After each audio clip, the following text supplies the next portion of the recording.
importante a gente abordar aqui, é um assunto que interessa muito a nossa audiência. Tem uma pesquisa do Instituto Paraná que trouxe ali o levantamento das condições eleitorais à presidência da República. E mesmo com essa operação contra Jair Bolsonaro, ele está na frente de Lula, segundo o Instituto. Jair Bolsonaro tem 37,6% dos votos contra 33,6% de Lula. O levantamento foi publicado nesta quarta.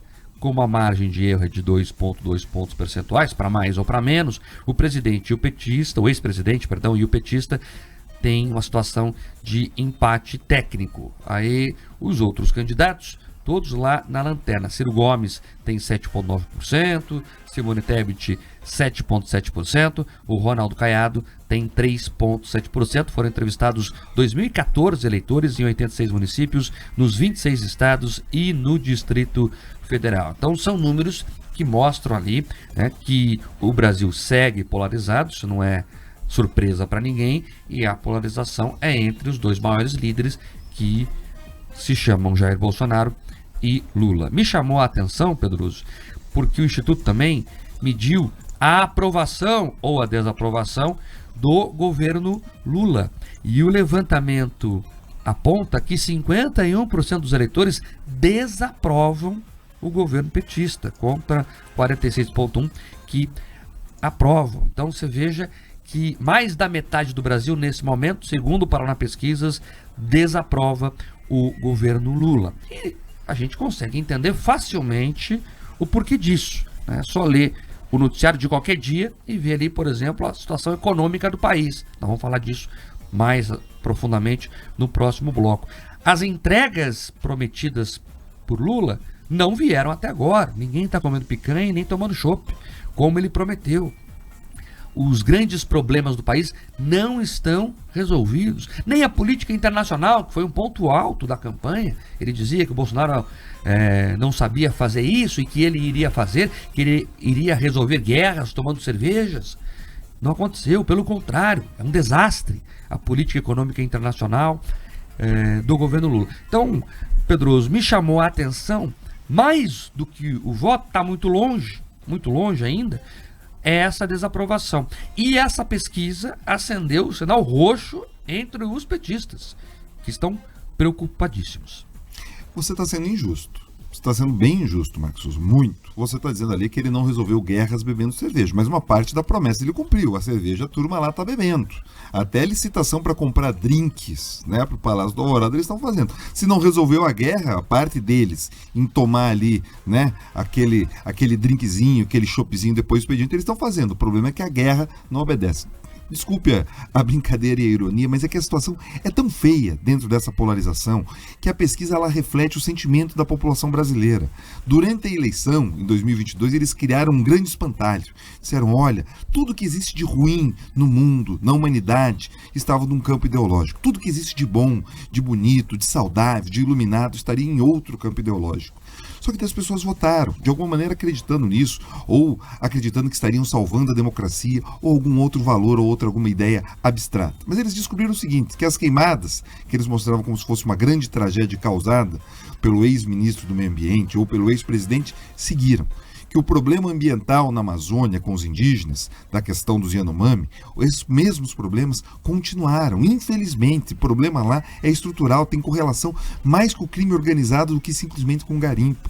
Eles falaram muitas vezes dessa questão da política internacional, o Brasil se alinhou com as piores ditaduras mundo afora, passou mão, né, na cabeça do ditador da Venezuela. Então você acerta, a gente tem uma crise humanitária batendo às nossas portas. E as pessoas começaram a perceber que esse discurso ideológico não paga as contas, que uma desorganização macroeconômica leva assim a um prejuízo na sociedade. As pessoas estão comendo pior, elas estão passando por um processo de empobrecimento.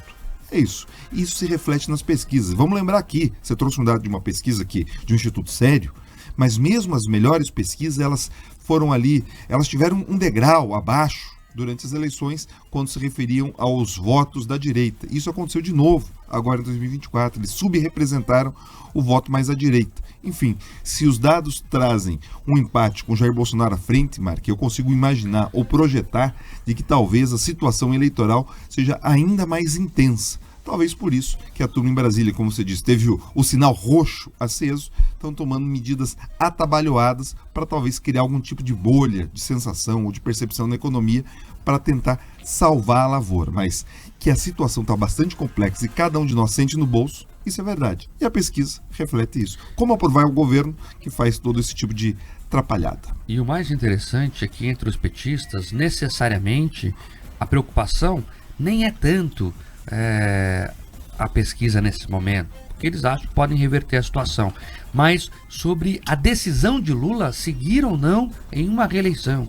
O próprio Lula tem dado sinais, segundo fontes do PT, que se tiver muito ruim a situação, ele não sai para a reeleição. E aí o PT não tem outro nome. Eles não têm outro nome. Essa é a grande discussão nesse momento dentro do partido. Aliás, muita gente ficou se perguntando, mas fizeram uma pesquisa por causa da operação, da contragolpe? Não. Segundo o Anair Quintanilha, que é a CEO da Paraná Pesquisa, essa pesquisa já estava programada. Então acabou dando certo de ela fazer a avaliação logo após a divulgação desse inquérito da Polícia Federal. E Pedro, chama a atenção que mesmo na mira da justiça, mesmo com todas essas narrativas que estão em curso, e aqui a narrativa não é pejorativa, há uma narrativa em curso que houve a tentativa de golpe, que teria sido ali articulada ou pelo menos acompanhada por Jair Bolsonaro. E isso não refletiu na liderança dele nas pesquisas. Então a gente começa a ver que parte destas notícias, para muita gente, se torna irrelevantes. E eu acho que muitos veículos de imprensa deviam fazer, inclusive, um raciocínio mais profundo sobre isso. Ficam falando e lançando manchetes que depois a realidade mostram que não tinham aquela importância toda que deram. As pessoas estão entendendo o que está acontecendo e parte do noticiário está ficando irrelevante para boa parte da população. Está irrelevante porque está desconectado.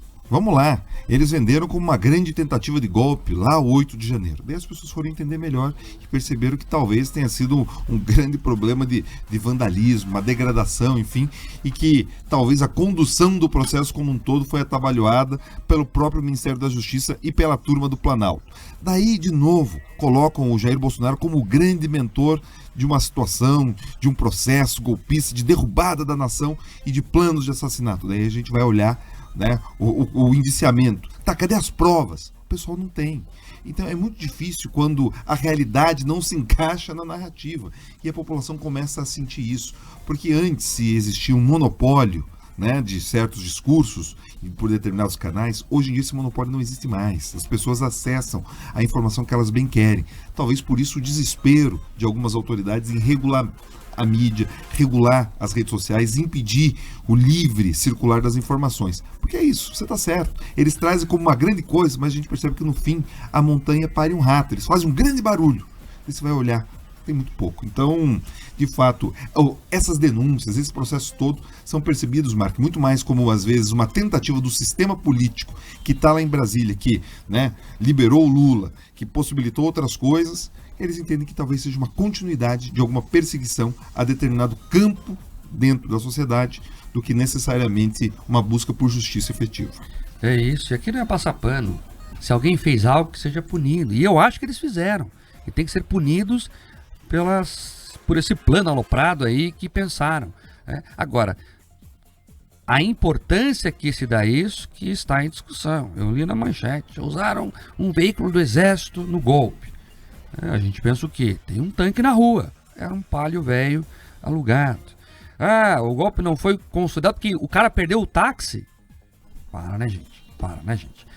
Vamos dar às coisas o tamanho que elas têm. Agora, 7 horas 30 minutos. Repita. 7h30, rápida bola comercial FM. A gente segue na live.